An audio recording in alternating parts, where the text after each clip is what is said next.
कृष्ण हरी जय जय राम कृष्ण हरी जय जय राम कृष्ण हरी जय जय राम कृष्ण हरी जय जय राम कृष्ण हरी जय जय राम कृष्ण हरी जय जय राम कृष्ण हरी जय जय राम कृष्ण हरी जय जय राम कृष्ण हरी जय जय राम कृष्ण हरी जय जय राम कृष्ण हरी जय जय राम कृष्ण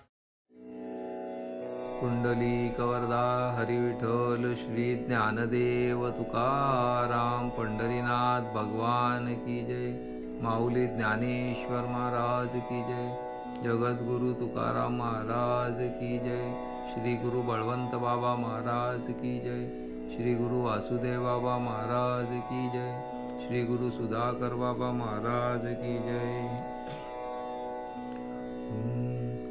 सोडिला संसार माया तयावरी फार माया तयावरी फार माया तयावरी फार धावत चाले मागे मागे सुख दुःख साहे अंगे सुख दुःख साहे अंगे सुख दुःख साहे अंगे याने घ्यावे नाम तिसी करणे त्याचे काम तिसी करणे त्याचे काम तिसी करणे त्याचे काम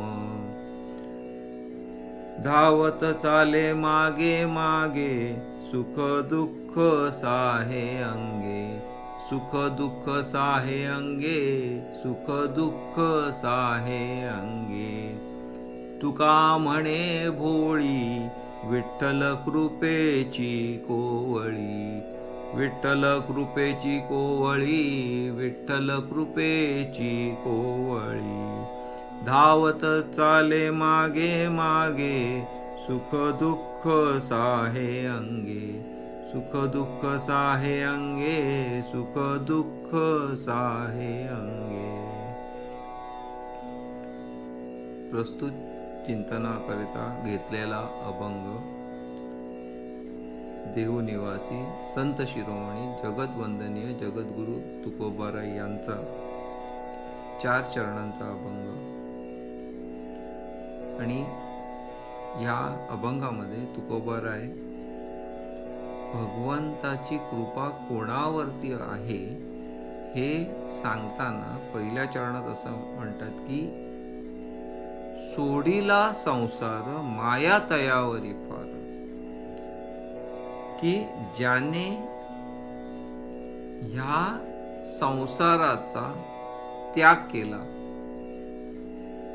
आता सोडिला संसार म्हणजे नक्की काय तर त्या संसारात जो अडकला नाही त्या संसार करून ज्याने परमार्थ केला त्या भगवंताचं नामचिंतन केलं असा. नाहीतर सोडीला संसार म्हणजे आपण जर असं त्याचा अर्थ घेतला की ज्याने संसारच सोडून दिला फक्त भगवंताचंच नामचिंतन करतोय तर तो युग वेगळा होता की ज्या वेळेला फक्त भगवंताचं नामचिंतन. हे कलियुग आहे. ह्या कलियुगामध्ये आपल्याला काय करायचं आहे तर संसारात राहून अलिप्त राहणं गरजेचं आहे की संपूर्णपणे जर आपण संसारच केला तरी सुद्धा आपण काय पुनरपि जननम पुनरपि मरणम ह्याच्यात अडकणार आहोत. मग जर आपल्याला ह्याच्यामध्ये जर अडकायचं नसेल तर संसार आहे पण तो संसार असून जो अलिप्त आहे आणि त्या भगवंताचं नामचिंतन जर आपण करत राहू तरच ह्या भवसागरातून तो भगवंत आपल्याला तारून नेणार आहे. आणि म्हणून असा जो भक्त आहे सोडिला संसार माया तयावरी फार आणि जो हा संसार म्हणजे ज्या भगवंताच्या नामासाठी जो संसार सोडतो अशा भक्ताचा भगवंताला खूप कसा असतो की त्याच्याबद्दल प्रेम, आपुलकी त्या भक्ताबद्दल असते. आणि एवढंच नव्हे तर कृपाही असते त्या भगवंताची. का कृपा असते? कारण त्या भगवंताने संपूर्णपणे त्या भगवंताला आपलं तन, मन आणि धन हे वाहिलेलं असतं. आणि म्हणून दुसऱ्या चरणात तुकोबाराय म्हणतात की धावत चाले मागे मागे, सुख दुःख साहे अंगी. आपण म्हणतो की फक्त दुःखच भगवंतानी घ्यायला पाहिजे, सुख द्यायची काय गरज आहे?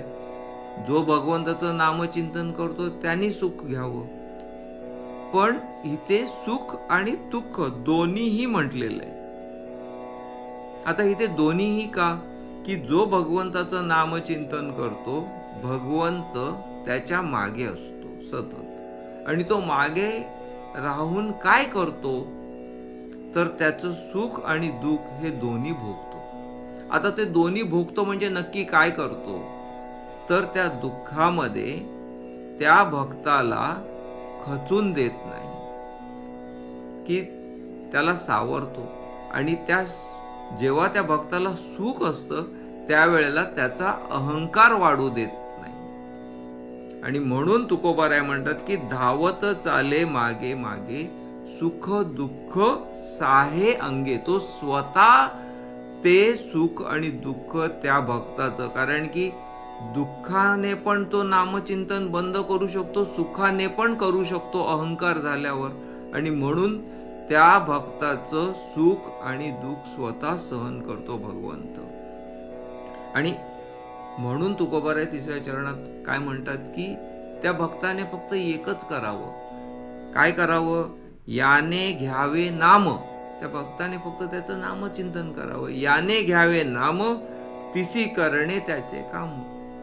तिसी म्हणजे त्या भक्ताने त्या भगवंताचं नामचिंतन करावं आणि भगवंताने त्याचा संसार, त्याचं सगळं काही करावं, त्याच्या मागे उभं राहावं, त्याची कामं करणं, भक्ताची कामं करणं. ज्या वेळेला जनाबाई ज्या वेळेला सकाळी पहाटे ज्या वेळेला उठून झोप असायची पण दळण दळायची, आणि दळण दळत असताना जेव्हा ती दळायची त्यावेळेला ती विठ्ठलाला ती ओवी समर्पित करायची.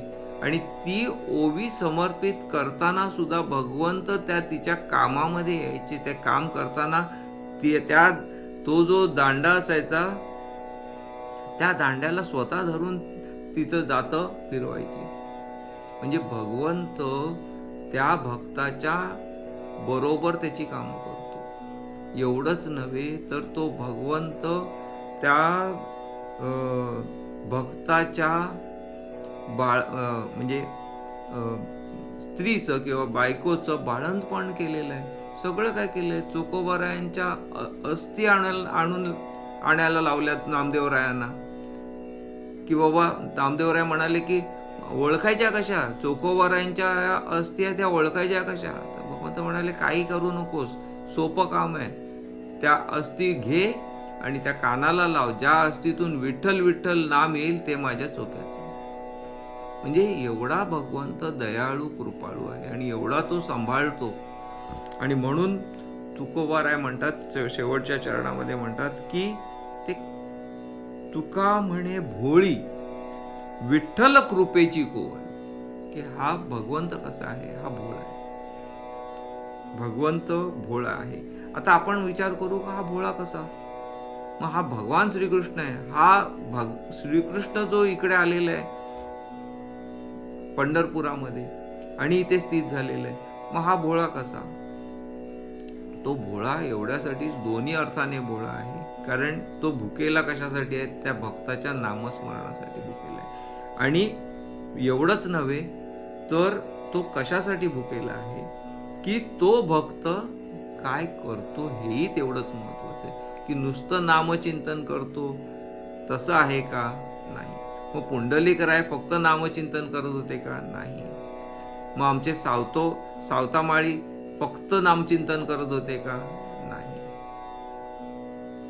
मग हे काय करत होते? त्यांचं जे कर्म आहे ते कर्म चांगलं करत होते. म्हणून चांगलं कर्म जेव्हा आपण करतो त्यावेळेला हा जो भगवंत आहे तो त्याची कृपा एकदम कोवळी करतो. कोवळी करतो म्हणजे तत्पर करतो आणि त्या भक्ताला सांभाळतो.